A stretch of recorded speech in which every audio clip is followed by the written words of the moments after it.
Trump's newest victims are a group of Americans that we actually need to survive in this country. The American truck driver. The sad thing is 90% of these truck drivers voted for Trump in the 2024 election. And it doesn't stop there. The whole shipping industry is under attack by Trump. In this video, I'll give you a little history lesson on how all that went down. But I want you to understand something. I am not a Donald Trump supporter. I've never voted for Donald Trump. I've never flown a MAGA flag anywhere in my life. As a matter of fact, I've always known that he offers absolutely nothing. Thousands of truck drivers are now losing loads and losing jobs. Volvo just announced layoffs. 800 American workers are being cut.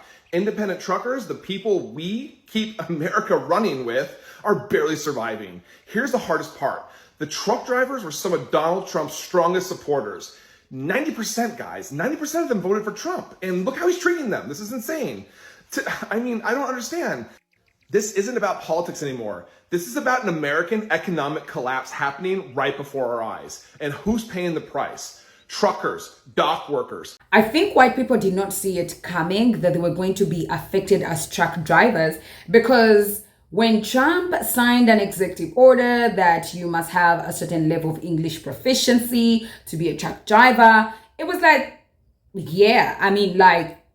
okay, we are white Americans, we're not going to be affected. It's really going to be these foreigners that are going to be affected. And at the end of the day, they're even being deported. So why will white people want to cry about truck drivers and the entire change in policies? However, the reason why they're crying is because the ports are empty.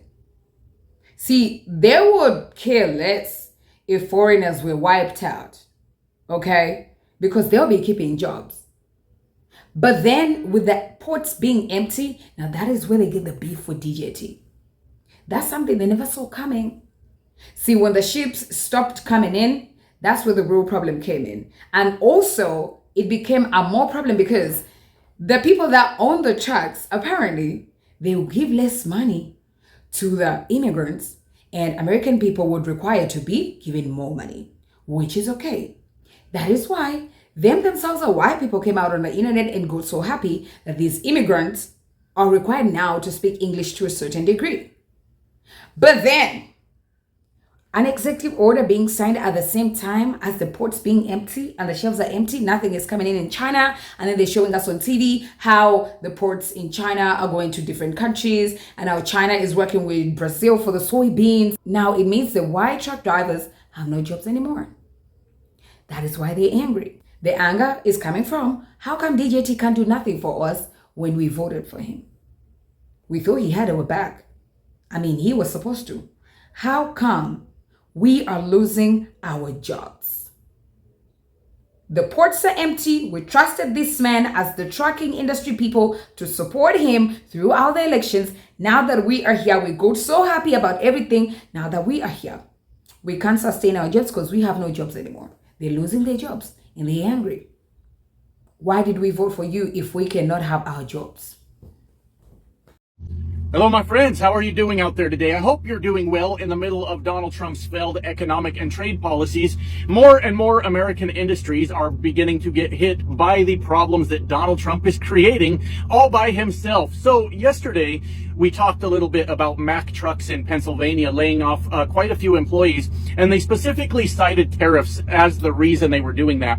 And in the video, I had said this is going to be one of the signals, sort of marks the beginning of problems coming to the trucking industry in America, mainly because they're saying that their demand is down and the tariffs are killing them. And if demand is down, that means companies are not swapping out their trucks as often as they used to. Things like that are causing their demand to be down. And I said this signals the beginning of the downfall of the trucking industry. So we're going to talk about that today. For those of you that don't know, I am a truck driver. I'm sitting in my truck right now. I know this industry pretty well. And I was here the last time Donald Trump crashed it through denying COVID, which maybe we'll talk a little bit about in this video. I'll give you a little history lesson on how all that went down. But I want you to understand something. I am not a Donald Trump supporter. I've never voted for Donald Trump. I've never flown a MAGA flag anywhere in my life. As a matter of fact, I've always known that he offers absolutely nothing to working working class Americans. And I want to point that out. I never voted for that son of a bitch in my life. I know I look like a dumb hick, but I don't always act like one. I don't always act like one, okay, my friend? So,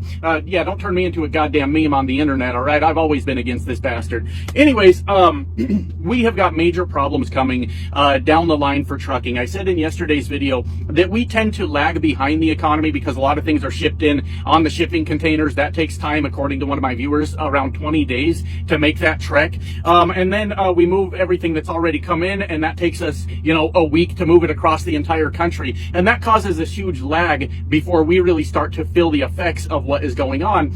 And now we're starting to see it in the shipping, in the ports, all the products coming into America. And pretty soon here, that's going to affect trucking in a very, very negative way. And the vast majority of truck drivers, for some fucking reason, vote for Donald Trump overwhelmingly. And it's unfortunate that I'm probably going to get hit by this too, but I've always said since the beginning of this that unfortunately we're going to have to go through these bad times, because maybe in the future, if we survive this, people will be more responsible with their fucking votes. But I don't really know. But one of my viewers is also a truck driver, said he noticed that he works out of the ports, and said that he has noticed a significant slowdown over there, which I thought was interesting news. But what I thought was even more interesting was I was talking to another truck driver that didn't have his head all the way up Donald Trump's ass. And that was truly the most shocking part of the entire conversation. So shout out to that guy for getting his head on straight too. I don't know if he was ever supporting Trump or not, but apparently not now. So that's good news.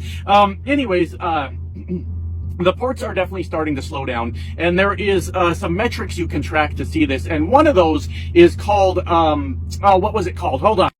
I had to go look it up because I keep forgetting the term, but it's called blank sailing. And blank sailing means that there are shipping ships out there that are skipping over ports because they don't have enough product going to that specific port, so they just move on to the next one. Or I guess from what I read, it's entirely possible that the entire ship gets canceled because there's just not enough freight to move. And that is the biggest metric that we are seeing now, and that is going to hit the ports. According to the experts, it's really going to get bad right around the 1st of May. And that means all the truck drivers that are hauling out of those ports to provide goods to the American population are going to quickly find themselves out of a fucking job, no work to do whatsoever. Now, there are a lot of short-sighted, small-minded people out there that go, well, what's that got to do with me? I don't haul shit out of them ports. Well, you got to think of all the displaced truckers now. A quick update on what happened to the load. So, guys, I'm a new driver, so thank you for telling me about Memphis. I didn't know. And also, I want to know, when I can't find parking and my time is getting close to being over, where do I park if there's no parking anywhere? I don't know. So I called my dispatch. Dispatch told me to call the cops and do a report. I did that. The cops came, gave me a ticket for parking on the off-ramp. They did an investigation for a whole 2-3 minutes. And then I went and I delivered the load. They accepted the load, but they said the load is trash and that they would just take it off my hands so I don't have to deal with it. But they would still file a insurance thing on the whole load. So basically they're gonna use this load and they're gonna make double the money on it. That's the update.